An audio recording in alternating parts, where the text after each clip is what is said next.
पुस्तक का नाम ब्रह्म वर्चस की पंचाग्नि विद्या। लेखक वेदमूर्ति तपोनिष्ठ पंडित श्री राम शर्मा आचार्य। ऑडियो 1। प्राक कथन। साधना के सिद्धांत को अत्युक्तिपूर्ण और अतिरंजित तभी कहा जा सकता है जब उसमें से आत्म परिष्कार के तथ्य को हटा दिया जाए और मात्र क्रिया कृत्यों के सहारे चमत्कारी उपलब्धियों का सपना देखा जाए। मानवी सत्ता में परमात्म सत्ता की सभी विशिष्टताएं बीज रूप में विद्यमान हैं। इस अनुदान में इस सृष्टा ने अपने ज्येष्ठ पुत्र के प्रति अपने अनुग्रह का अंत कर दिया। इतने पर भी उसने इतना अंकुश रखा है कि पात्रता के अनुरूप उन विशिष्टताओं से लाभान्वित होने का अवसर मिले। जिस पात्रता का परिचय देने पर सिद्धियों का द्वार खुलता है वह और कुछ नहीं, जीवन परिष्कार के निमित्त प्रस्तुत की गई पुरुषार्थ परायणता भर है।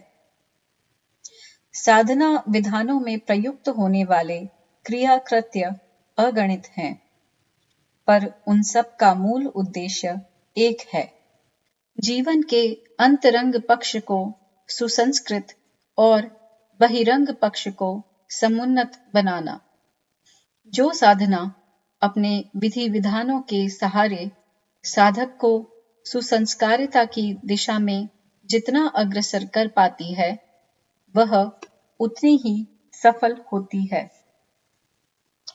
साधना विधानों को काया और आंतरिक उत्कृष्टता को आत्मा कहा जा सकता है।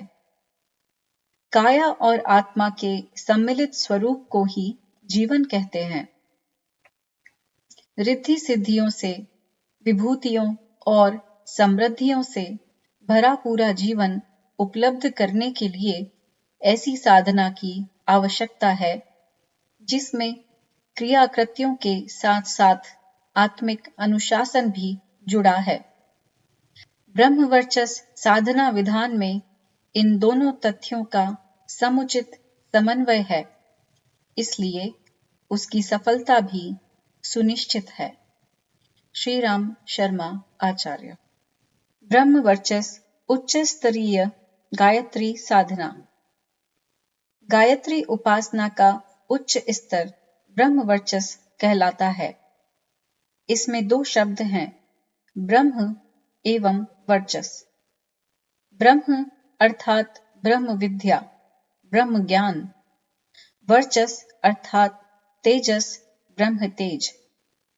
अतः ब्रह्म वर्चस के दो पक्ष हुए।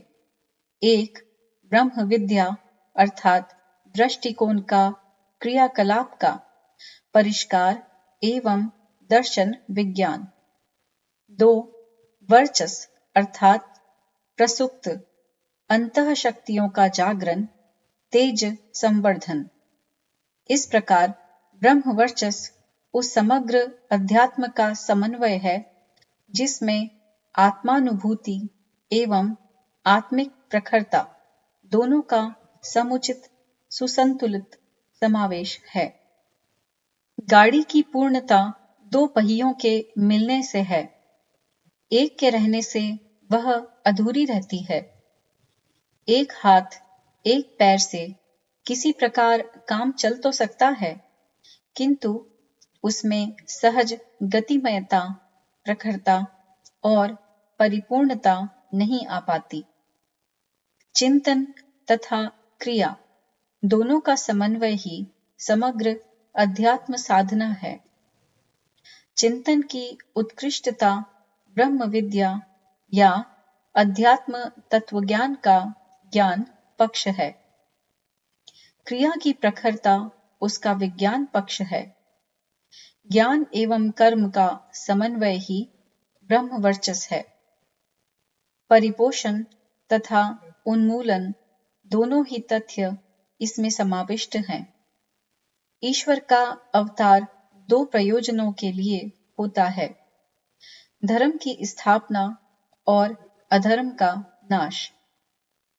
पुण्य से प्रेम तथा पाप से घृणा की उभय पक्षीय प्रवृत्तियों का संतुलन बनाए रखने की प्रेरणा को ब्रह्मवर्चस कह सकते हैं।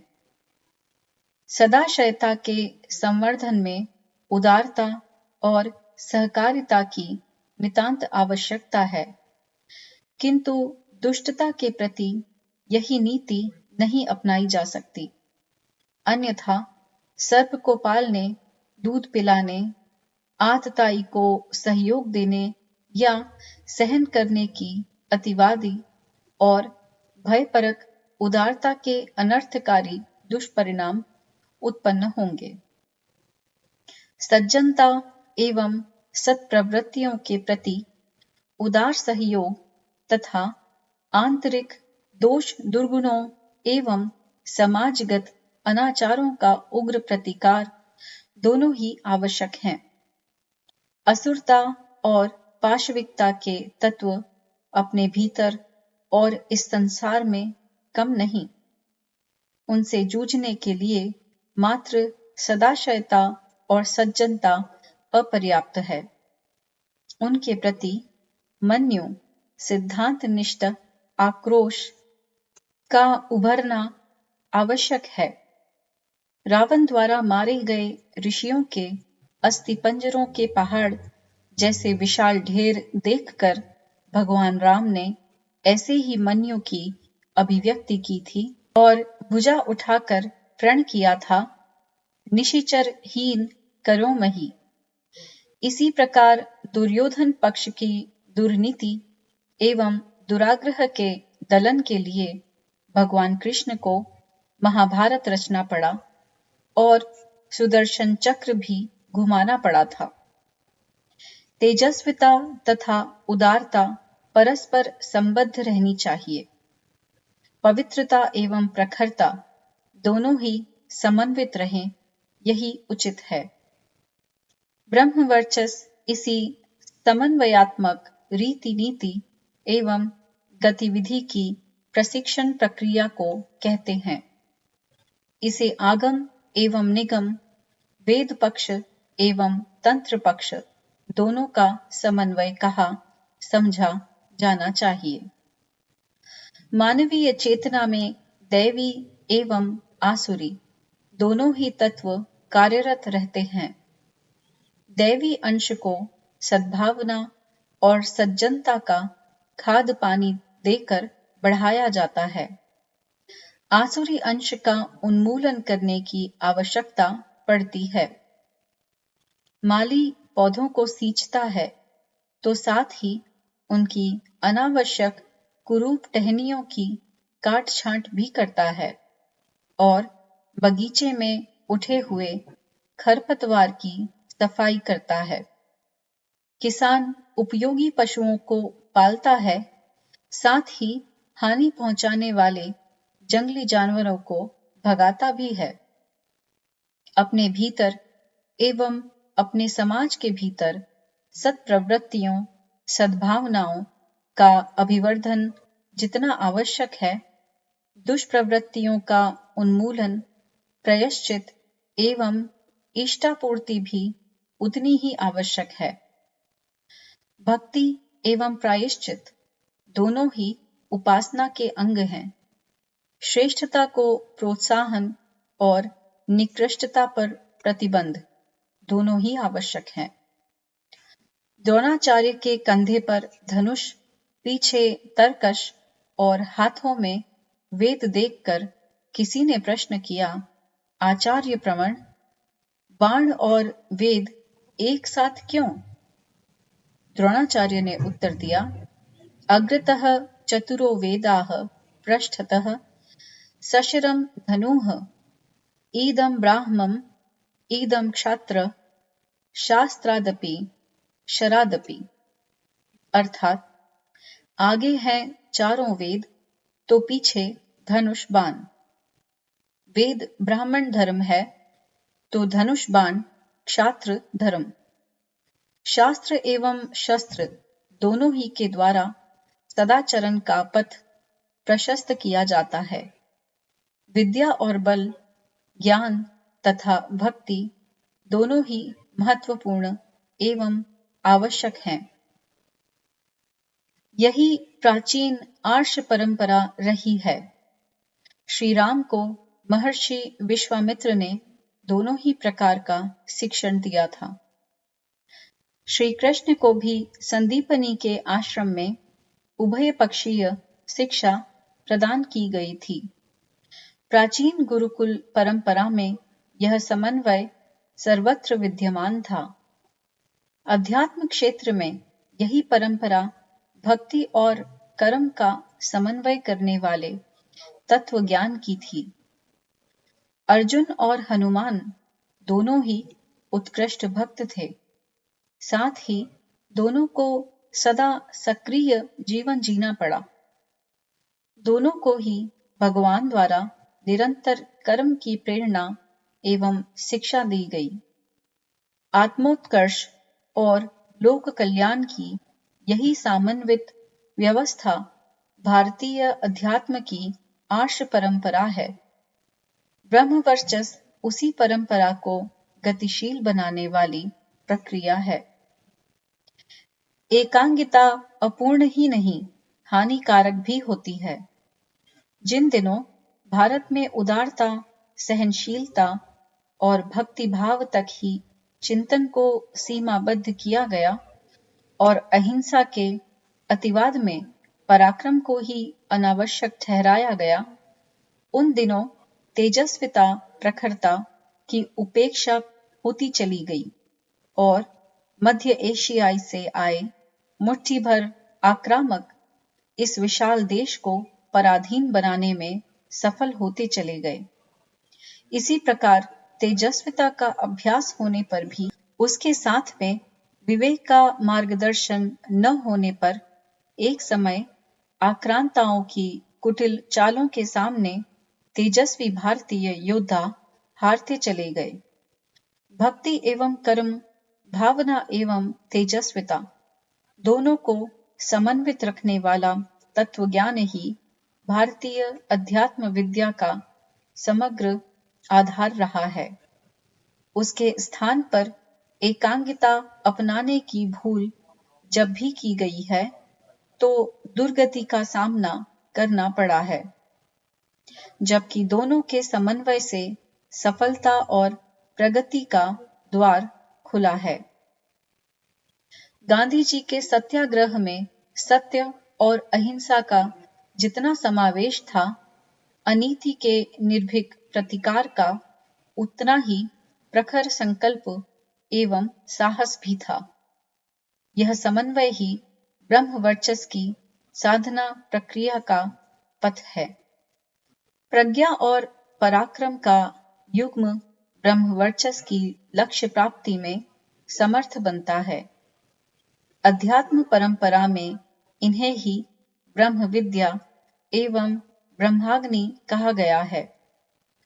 पौराणिक गाथाओं में ब्रह्मा जी की 2 पत्नियां बताई गई हैं, एक गायत्री और दूसरी सावित्री। गायत्री को ब्रह्म विद्या और सावित्री को ब्रह्माग्नि कहा गया है। ब्रह्माग्नि का अर्थ है आंतरिक अग्नि, चेतना ऊर्जा। गायत्री का ब्रह्म विद्या से शांति का, मोक्ष का द्वार खुलता है। सावित्री से सर्वतोमुखी समर्थता उत्पन्न होती है। दोनों ही परस्पर अविच्छिन्न हैं। सुसंस्कार और सत्सामर्थ्य दोनों ही परस्पर अन्योन्याश्रित कहे जा सकते हैं। इन दोनों का सम्मिलन ही प्रगति का पाथेय बनता है। प्रज्ञा की उदारता, पवित्रता, उत्कृष्टता से मिलने वाली उपलब्धियों को गायत्री उपासना से प्राप्त अमृत, पारस और कल्प वृक्ष कहते हैं। प्रखरता, पराक्रम और पुरुषार्थ की उपलब्धियां ब्रह्मास्त्र, ब्रह्मदंड और ब्रह्मशाप के रूप में सामने आती हैं। गायत्री और सावित्री के रूप में दोनों के सम्मिलन का प्रतिपादन किया गया है। साधना विज्ञान की भाषा में इसे योग और तप का समन्वय कहा जाता है। योग से आत्मा को देवात्मा परमात्मा स्तर तक विकसित होने का अवसर प्राप्त होता है। तप से शक्ति उत्पन्न होती है। सशक्तता ही प्रगति, समृद्धि और विभूति के त्रिविध सत्परिणाम उत्पन्न करती है।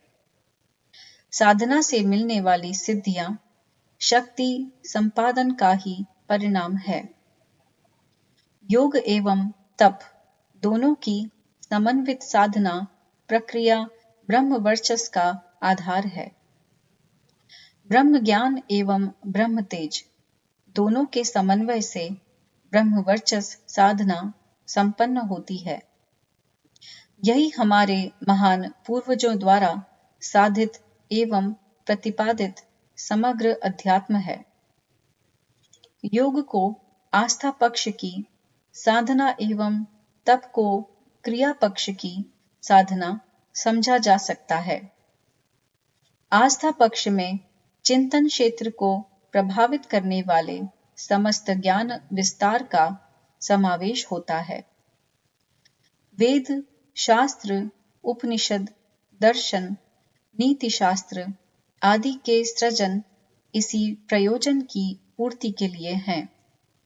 मानवीय चिंतन के परिष्कार की प्रक्रिया का महत्व ध्यान में रखकर ही पाठ, स्वाध्याय, सत्संग, चिंतन मनन, कथा प्रवचन, श्रवण आदि का महात्म्य बतलाया जाता रहा है। यह सद्ज्ञान साधना विकृत मनोवृत्तियों से मुक्त कराती और विवेक युक्त दूरदर्शिता का पथ प्रशस्त करती है। यही पवित्रता की प्रक्रिया है।